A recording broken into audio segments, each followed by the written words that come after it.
بالله من الشيطان الرجيم بسم الله الرحمن الرحيم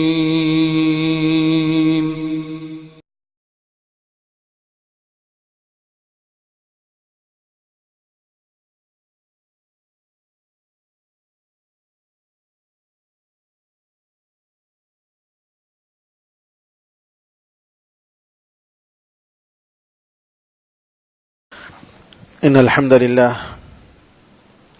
نحمده ونستعينه ونستغفره ونؤمن به ونتوكل عليه ونعوذ بالله من شرور أنفسنا ومن سيئات أعمالنا من يهده الله فلا مضل له ومن يضلل فلا هادي له وأشهد أن لا إله إلا الله وحده لا شريك له وأشهد أن محمدا عبده ورسوله اللهم صل على محمد وعلى آل محمد كما صليت على إبراهيم وعلى آل إبراهيم إنك حميد مجيد اللهم بارك على محمد وعلى آل محمد كما باركت على إبراهيم وعلى آل إبراهيم إنك حميد مجيد أما بعد فإن خير الحديث كتاب الله وخير الهدي هدي محمد صلى الله عليه وسلم وشر الأمور محدثاتها وكل محدثة بدعة وكل بدعة ضلالة وكل ضلالة في النار. تمام تعریفیں اللہ وحدہ لا شریک لہ کے لیے ہیں جو سارے جہاں کا خالق، مالک اور اس کا پروردگار ہے. رحمتیں اور سلامتی ہو احمد مجتبیٰ محمد مصطفیٰ محمد ابن عبداللہ پر جو سارے جہاں والوں کے لیے رحمت بنا کر بھیجے گئے. برادران اسلام، دختران ملت، نبی کریم صلی اللہ علیہ وسلم سے محبت کرنا اسلام کی بنیادی باتوں میں سے ایک بہت ہی بنیادی بات ہے. ہر مسلمان پر فرض ہے کہ اللہ اور اس کے رسول اللہ صلی اللہ علیہ وسلم سے دنیا کی ساری چیزوں سے زیادہ محبت کرے. نبی کریم صلی اللہ علیہ وسلم نے فرمایا: لا يؤمن احدكم حتى اكون احب اليه من والده وولده والناس اجمعين. تم میں سے کوئی شخص صحیح معنی میں مومن ہو نہیں سکتا جب تک کہ میں اس کی نظر میں اس کے باپ، اس کے ماں باپ، اس کے بچے اور سارے لوگوں سے زیادہ پیارا نہ بن جاؤں، محبوب نہ بن جاؤں. تو یہ اسلام کا حکم ہے کہ ہم اللہ اور اس کے رسول اللہ صلی اللہ علیہ وسلم سے سب سے زیادہ محبت کریں، اور ان کی محبت دنیا کے لوگوں کی ساری محبت سے زیادہ غالب ہونی چاہیے.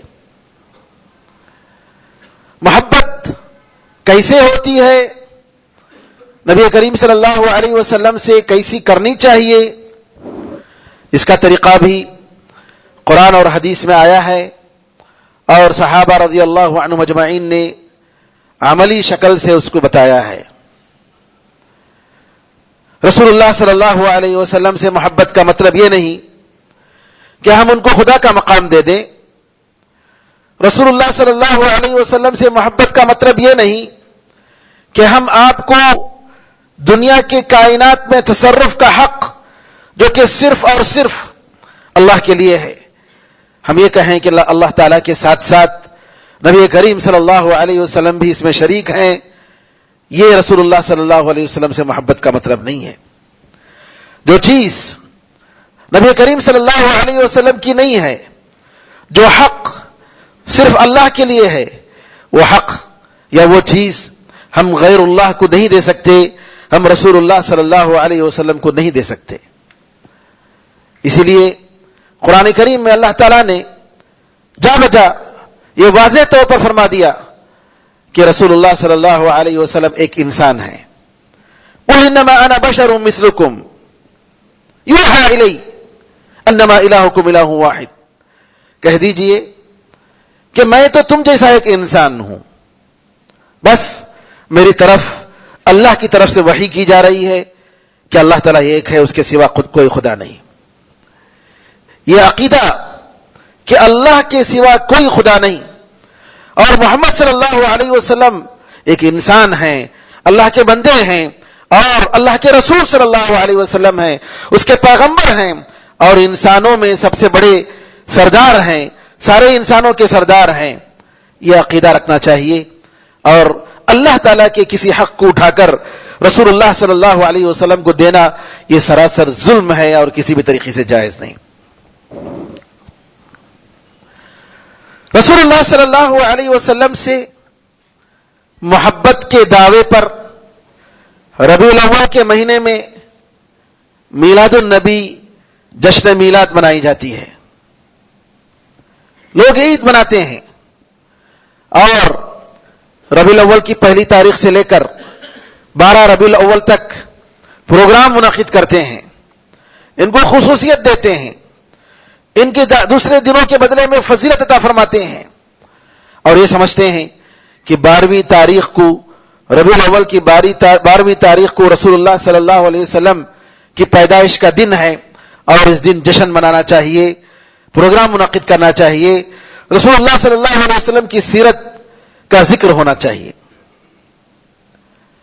نبی کریم صلی اللہ علیہ وسلم کی سیرت کا ذکر سال کے 360 دن میں ہو سکتا ہے، ہمیں کوئی اعتراض نہیں ہے، لیکن اگر سال کے 360 دن میں کسی مہینے کو یا کسی دن کو یہ کہہ کر کے رسول اللہ صلی اللہ علیہ وسلم کا برتھ ڈے ہے اور ہمیں اس دن خوشی منانی چاہیے، جشن منانا چاہیے، اگر یہ بات ہے تو سب سے پہلے ہمیں دیکھنا ہوگا کہ قرآن اور حدیث میں اس سلسلے میں کیا کہا گیا ہے.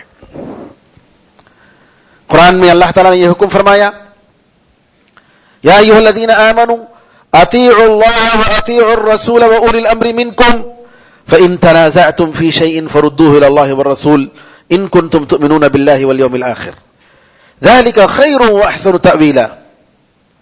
اے ایمان والو، اللہ کی اطاعت کرو، رسول اللہ صلی اللہ علیہ وسلم کی اطاعت کرو، اور تم میں جو ذمہ دار ہیں، علماء اور اتھارٹی والے، اولو الامر میں ذمہ داروں میں دونوں آتے ہیں، علماء اور جو ذمہ دار ہیں.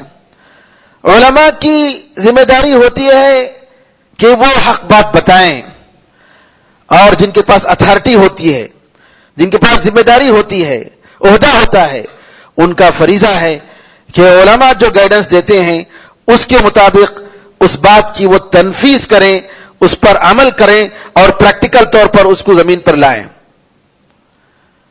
فَإِن تَنَازَعْتُمْ فِي شَيْءٍ، اگر تم کسی چیز میں اختلاف کر بیٹھو، فَرُدُّوهُ إِلَى اللَّهِ وَالرَّسُولِ، تو اس مسئلے کو اللہ اور اس کے رسول اللہ صلی اللہ علیہ وسلم کی طرف لے جاؤ، لوٹاؤ.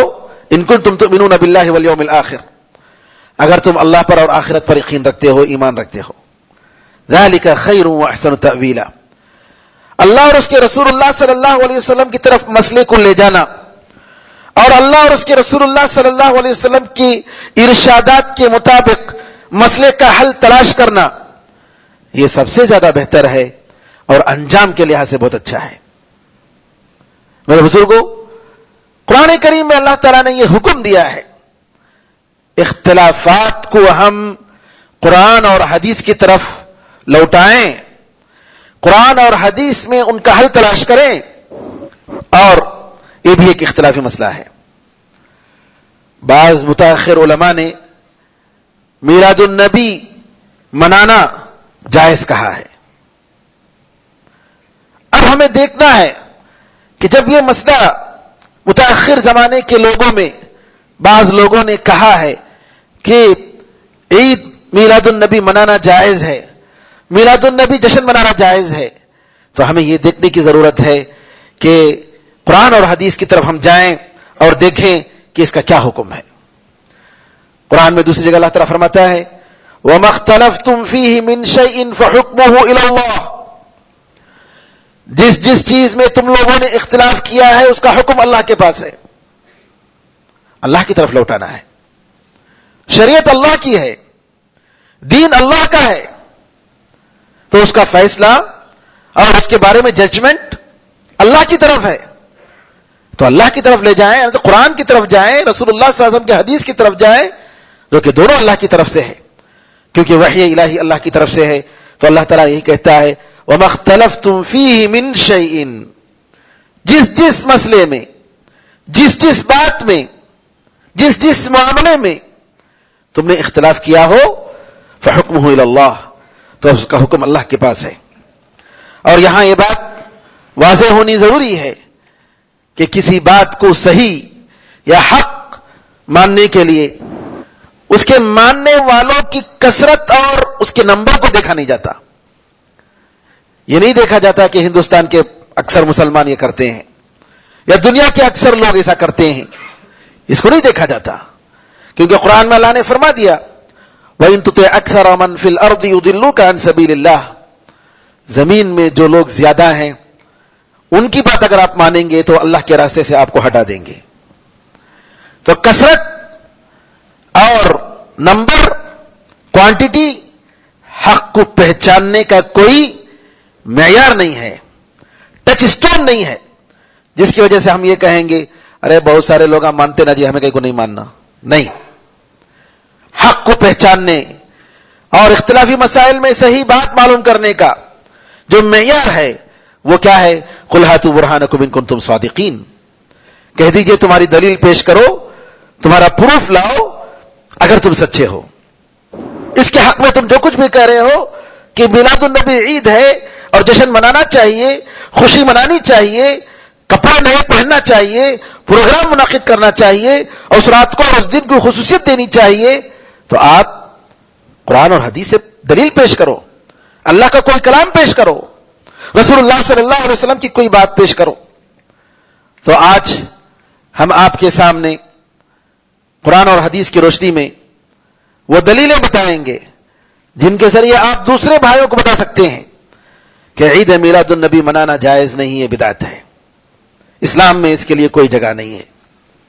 سب سے پہلی دلیل امام مالک رحمۃ اللہ علیہ فرماتے ہیں کہ اسلام میں اگر کوئی شخص کسی بدعت کو ایجاد کرتا ہے اور وہ یہ سمجھتا ہے کہ بدعت نیکی ہے، اچھی چیز ہے، تو اس نے یہ دعویٰ کیا کہ رسول اللہ صلی اللہ علیہ وسلم نے نبوت اور رسالت کے ساتھ خیانت کیا، نعوذ باللہ، کیونکہ اللہ تعالیٰ نے فرمایا اليوم اکملت لکم دینکم واتممت علیکم نعمتی ورضیت لکم الاسلام دینا، آج میں تمہارے دین کو میں نے مکمل کر دیا اور میری نعمت کو تم پر پوری کر دی اور اسلام کو تمہارے لیے دین کے طور پر میں راضی ہو چکا ہوں۔ جب دین مکمل ہو چکا ہے، اس میں کسی قسم کی کمی نہیں ہے، تو بعد کے زمانے میں دین کے نام پر جو کیا جا رہا ہے وہ دین ہو نہیں سکتا۔ یہ قرآن کا یہ دعویٰ ہے، یہ اللہ کا یہ دعویٰ ہے کہ دین مکمل ہو چکا ہے، کمپلیٹ ہے، اس میں کسی قسم کی کمی نہیں ہے۔ تو جو شخص رسول اللہ صلی اللہ علیہ وسلم کے بعد دین میں کسی چیز کو داخل کرتا ہے، اس کو بدعت حسنہ کہتا ہے، اچھی بدعت کہتا ہے، تو گویا اس نے دین میں کسی چیز کو داخل کیا اور یہ دعویٰ کیا کہ نبی کریم صلی اللہ علیہ وسلم نے یہ بات ہم تک نہیں پہنچائی جو کہ بھلائی اور خیر کی بات تھی۔ نعوذ باللہ، اس طریقے سے گویا نبی کریم صلی اللہ علیہ وسلم نے رسالت اور نبوت میں امانت کا جو تقاضا تھا وہ ادا نہیں کیا، نعوذ باللہ۔ اور یہ اتنا بڑا الزام محمد الرسول اللہ صلی اللہ علیہ وسلم الامین، جو جاہلیت کے زمانے سے، نبوت سے پہلے سے لقب الامین سے ملقب تھے، امانت دار انسان، نبی بننے کے بعد وہ کیسا کر سکتے ہیں؟ ان پر کتنی بڑی جرأت ہوگی کہ نعوذ باللہ نبی کریم صلی اللہ علیہ وسلم کے بارے میں ہم یہ دعویٰ کریں۔ دوسری بات، امام مالک رحمۃ اللہ علیہ نے فرمایا اس دن جو دین نہیں تھا آج وہ دین نہیں ہو سکتا، کیونکہ دین رسول اللہ صلی اللہ علیہ وسلم پر اللہ نے مکمل کر دی۔ دوسری بات، دوسری دلیل، عبداللہ بن عمرو بن العاص رضی اللہ عنہما فرماتے ہیں ما بعث اللہ من نبی الا كان حقا علیہ ان يدل امته على خیر يعلمه لهم وينذرهم شر ما يعلمه لهم، رواہ مسلم۔ اللہ تعالیٰ نے جس نبی کو بھی بھیجا اس کے اوپر یہ حق ہے، اس نبی پر یہ فرض ہے کہ اپنی امت کو جو بھی خیر کا معاملہ ہے جس میں ان کے لیے فائدہ ہے وہ جانتے ہیں تو ان کو بتانا ان کے لیے ضروری ہے.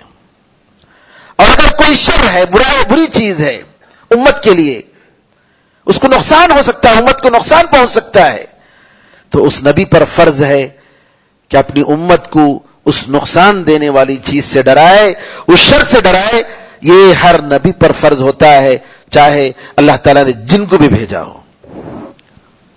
اب بتائیے، اگر میلاد النبی ایک خیر کا کام ہے تو نبی کریم صلی اللہ علیہ وسلم پر فرض تھا کہ آپ بتاتے کہ لوگوں 12 ربیع الاول کو میرا برتھ ڈے مناؤ، یہ بہت افضل ترین دن ہے، اس دن میں تم عید مناؤ، بہترین پکوان پکاؤ، اچھے کپڑے پہنو، پروگرام کرو.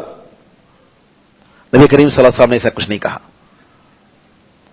اور اگر خیر کا معاملہ تھا تو رسول اللہ صلی اللہ علیہ وسلم ضرور بتائے ہوتے، لیکن آپ نے ایسا کچھ نہیں کہا. تو اس کا مطلب یہ ہوا کہ یہ چیز دین کا حصہ نہیں ہے، یہ دین سے باہر ہے.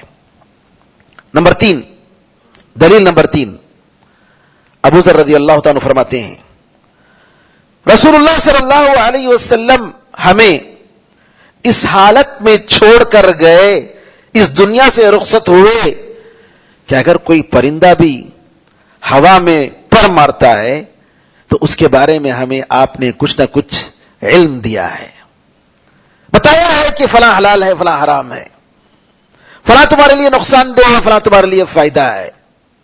کوئی چیز آپ نے ایسے چھوڑ کر ایسے ہی نہیں گئے.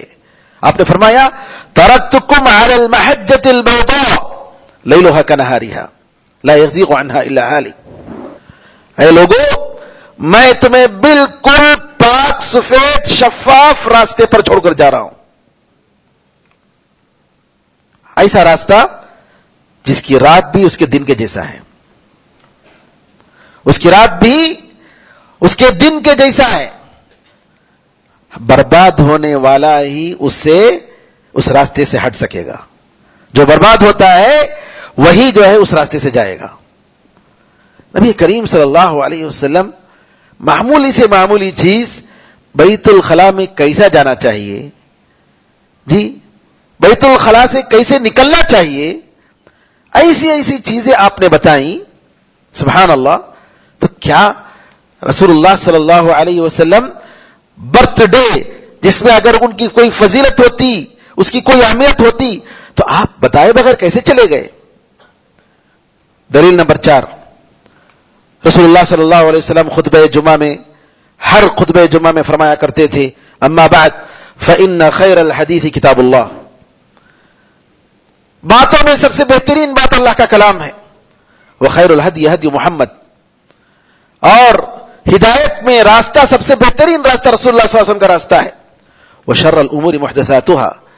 اور سب سے برے مسائل، برے معاملات، بری چیزیں دین میں نئی چیزیں ہیں. وکل بدعت ضلالہ. اور ہر بدعت گمراہی ہے. یہ صحیح مسلم کی روایت ہے. چوتھی دلیل، من احدث فی امرنا هذا ما ليس منه فهو رد. رسول اللہ صلی اللہ علیہ وسلم نے فرمایا دین کے ہمارے اس معاملے میں اگر کوئی شخص نئی چیز ایجاد کرتا ہے تو اس پر مردود ہے، ریجیکٹڈ، اس کو قبول نہیں کیا جائے گا. دلیل نمبر 6، نبی کریم صلی اللہ علیہ وسلم نے ارباز بن ساریہ کی حدیث میں فرمایا انه من يعش منكم بعدي فسيرى اختلافا كثيرا. حدیث میں آتا ہے کہ نبی کریم صلی اللہ علیہ وسلم نے ایک مرتبہ ایسی بلیغ اور فصیح نصیحت کی کہ جس کی وجہ سے رونگٹے کھڑے ہو گئے، دل میں ڈر پیدا ہو گیا، آنکھوں سے آنسو جاری ہو گئے. ہم نے کہا اللہ کے رسول، ایسا لگتا ہے کہ آپ رخصت ہونے والے ہیں، ایسی نصیحت آپ ہم سے کر رہے ہیں، کوئی خاص بات بتانا ہو تو بتا دیجئے. نبی کریم صلی اللہ علیہ وسلم نے فرمایا میں تمہیں اللہ تعالیٰ کے تقوی کی وصیت کرتا ہوں اور تم پر جو ذمہ دار ہیں ان کی بات ماننے کی میں وصیت کرتا ہوں، اگرچہ کہ وہ حبشی لونڈا غلام ہی سو نہیں صحیح، اس کا سر منقے کے مانند ہو، پھر بھی اس کی بات مانو. اور تم میں سے جو زندہ رہیں گے دین میں بہت سارے مسائل میں اختلاف پائیں گے. تو تم لوگ میری سنت کو لازم پکڑو اور ہمارے خلفاء راشدین کی سنت کو لازم پکڑو.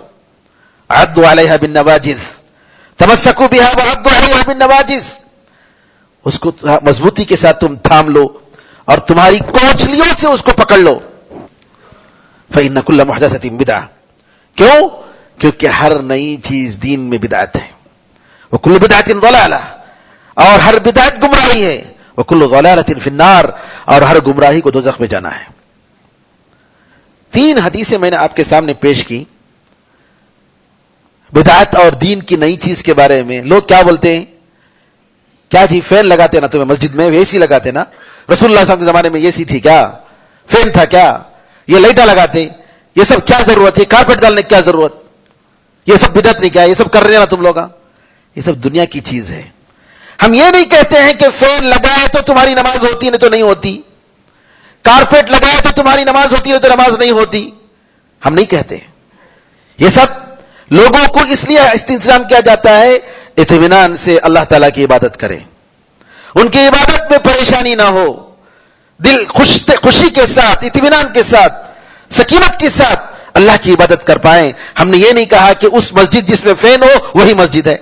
ہم نے یہ نہیں کہا کہ وہ مسجد جس میں کارپیٹ ہو وہی مسجد ہے. دین سے اس کا کوئی تعلق نہیں ہے. اسی لیے اللہ کے رسول اللہ صلی اللہ علیہ وسلم نے فرمایا ہمارے اس معاملے میں, دین میں, دنیا میں آپ جتنا آگے جائیں شریعت آپ کو روکتی نہیں ہے. مائکروفون کے ذریعے آج باتیں بہت دور تک پہنچائی جا رہی ہیں, ویڈیو کے ذریعے بہت سارے وسائل بہت لوگوں تک دعوت کا کام ہو رہا ہے. یہ حرام نہیں ہے جی, لیکن اگر کوئی کہتا ہے کہ ویڈیو کے ذریعے ہی کام کریں گے تب دعوت ہوگی, اس کو دین کا ایک حصہ بنا دیا تو نعوذ باللہ وہ جائز نہیں. تو یہاں پر فرق ہے دین کے مسائل اور دنیا کے مسائل. نبی کریم صلی اللہ علیہ وسلم نے فرمایا انتم اعلم بامور دنیاکم, دنیاوی معاملات میں آپ لوگ زیادہ جانتے ہیں. تو نبی کریم صلی اللہ علیہ وسلم کے دین میں کسی بھی قسم کا اضافہ, میلاد النبی اسی قسم کا ایک مسئلہ ہے, کیونکہ اس کو دین سمجھا جاتا ہے, اس کو عبادت سمجھی جاتی ہے, اور اس کے نہیں کرنے والوں کو گستاخ رسول کہا جاتا ہے, ان کو گالیاں دی جاتی ہیں. جن مسجدوں میں بھی 12 ربیع الاول کو لائٹیں نہیں لگائی جاتی کہا جاتا ہے یہ لوگ سب وہابی ہیں. ارے کون وہابی؟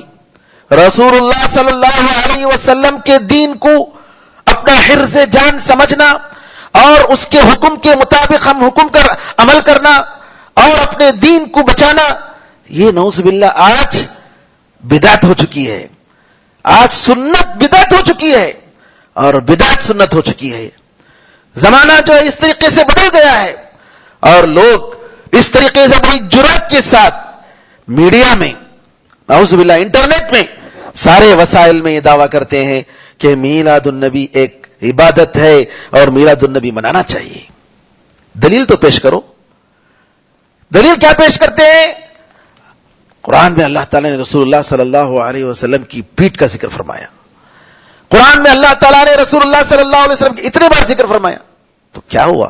ہم بھی مانتے ہیں, لیکن کہیں یہ دلیل پیش کیجئے کہ قرآن میں یا رسول اللہ صلی اللہ علیہ وسلم نے حدیث میں صاف کہا ہو کہ میلاد النبی منانا عبادت ہے اور تم مناؤ. ہم ضرور منائیں گے, ہم اس کو عبادت سمجھیں گے, لیکن نعوذ باللہ دین میں ہم کسی چیز کو ہم اضافہ نہیں کر سکتے. 7ویں دلیل وَإِيَّاكُمْ وَالْغُلُوَّ فِي الدِّينِ فَإِنَّمَا أَهْلَكَ مَنْ كَانَ قَبْلَكُمْ الْغُلُوُّ فِي الدِّينِ. نبی کریم صلی اللہ علیہ وسلم نے فرمایا دین میں غلو, ایکسٹریمزم, اس سے تم بچو, کیونکہ تم سے پہلے لوگوں کو دین میں غلو کرنے نے, ایکسٹریمزم نے برباد کر دیا. اب ایکسٹریمزم ہے. محبت رسول صلی اللہ علیہ وسلم کے دعوے پر آپ جو کام کر رہے ہیں جو کہ شریعت میں نہیں ہے, نعوذ باللہ یہ غلو ہے. دلیل نمبر 8 آپ نے فرمایا لا تطرونی کما اطرت النصارى عیسی ابن مریم انما انا عبد فقولوا عبد اللہ ورسولہ. میری تعریف میں تم حد سے زیادہ آگے مت بڑھو, جیسا کہ کرسچنز نے عیسیٰ علیہ السلام کی تعریف میں حد سے زیادہ وہ آگے بڑھ گئے. موسیٰ علیہ السلام کو کہا کہ وہ اللہ تعالیٰ کے بیٹے ہیں. انما انا عبد، میں تو ایک بندہ ہوں، اللہ کا غلام ہوں، اللہ کا بندہ ہوں. فقولوا عبد اللہ ورسولہ، تو تم کیا کہو کہ اللہ کے بندے ہیں اور اللہ کے رسول اللہ صلی اللہ علیہ وسلم، اتنا ہی. نمبر 9، ہر عبادت اور ہر عید، عید کا مطلب جو بار بار سال میں ریپیٹڈ آتا ہے اس کو عید کہتے ہیں. عاد یعود سے، جس کے معنی لوٹنے کے ہیں. اس کے لیے دلیل چاہیے. ہم اپنی طرف سے کسی دن کو عید نہیں منا سکتے. ایون اپنا برتھ ڈے بھی منانا جائز نہیں ہے اسلام کی نظر میں، کیونکہ یہ غیر مسلموں کا طریقہ ہے. شادی ویڈنگ اینیورسری منانا جائز نہیں ہے، کیونکہ اس کے لیے شریعت سے دلیل چاہیے.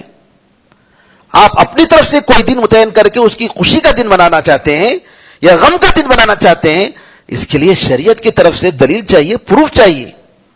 اس کے بغیر کر نہیں سکتے. تو نعوذ باللہ یہ چیز جو ہے شریعت کی، اس کی کوئی دلیل نہیں ہے. 10ویں دلیل یہ ہے کہ یہ کام برتھ ڈے منانا نبی کریم صلی اللہ علیہ وسلم نے نہیں کیا، صحابہ نے نہیں کیا، تابعین تبع تابعین اور ائمہ کرام رحمت اللہ علیہ مجمعین نے نہیں کیا. امام ابو حنیفہ رحمت اللہ علیہ، کیا انہوں نے زندگی میں ایسا کیا ہو؟ امام مالک اور امام شافعی اور امام احمد بن حنبل، بہت سارے علماء، محدثین، مفسرین، فقہاء، مجتہدین، اٹھا کر دیکھ لیں، شروع کی 3 صدی میں اٹھا کر دیکھ لیں. یہ جو جنریشن جس کے بارے میں گواہی دی گئی کہ بہترین جنریشن میرا زمانہ ہے، اس کے بعد میرے بعد صحابہ کا زمانہ ہے، اس کے بعد تابعین کا زمانہ ہے، اور ایک روایت میں تبع تابعین کا زمانہ، ان لوگوں نے کیا؟ بتائے کوئی؟ اس کی کوئی پروف نہیں ملے گی. دلیل نمبر 11، قرآن میں اللہ نے فرمایا ام لهم شرکاء شرعوا لهم من الدین ما لم یأذن به اللہ. کیا ان کے ایسے شریک ہیں جنہوں نے دین میں ایسی چیز کو شریعت بنایا جس کی اللہ نے اجازت نہیں دی؟ قرآن میں اللہ نے یہود اور نصارہ کے بارے میں فرمایا اتخذوا احبارهم ورهبانهم اربابا من دون اللہ. انہوں نے اپنے علماء کو، پوپ کو، اپنے زاہدوں کو کیا بنایا؟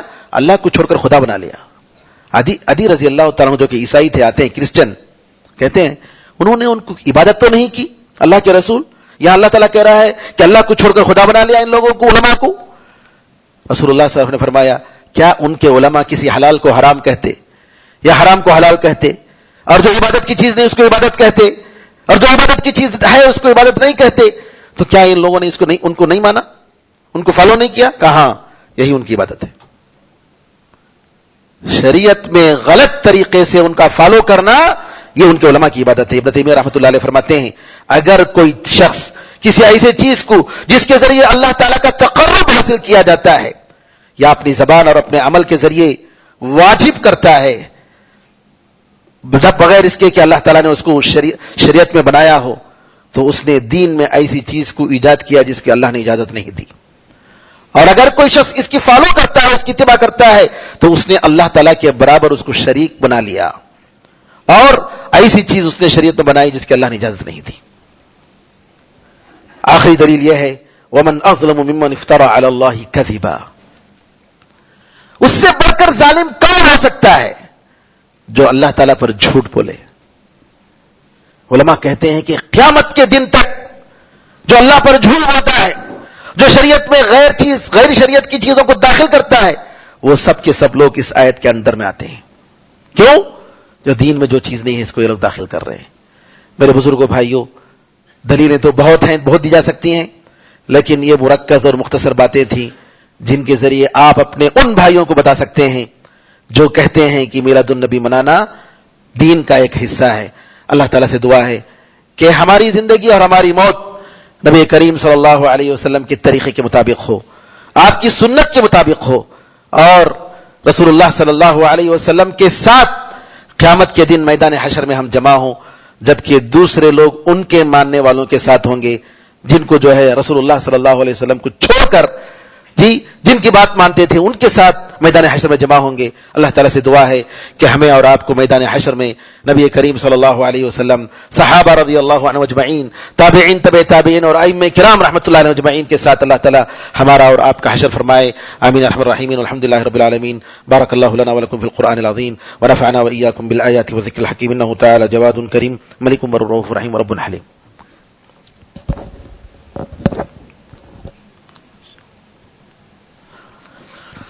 إن الحمد لله نحمده ونستعينه ونستغفره ونؤمن به ونتوكل عليه ونعوذ بالله من شرور أنفسنا ومن سيئات أعمالنا.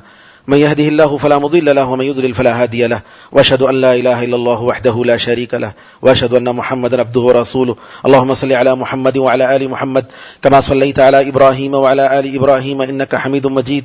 اللهم بارك على محمد وعلى ال محمد كما باركت على ابراهيم وعلى ال ابراهيم انك حميد مجيد. وصل على جميع الانبياء والمرسلين والملائكه المقربين والخلفاء الراشدين وعلى جميع الصحابه اجمعين ومن تبعهم باحسان الى يوم الدين. اللهم اعز الاسلام والمسلمين. اللهم انصر الاسلام والمسلمين.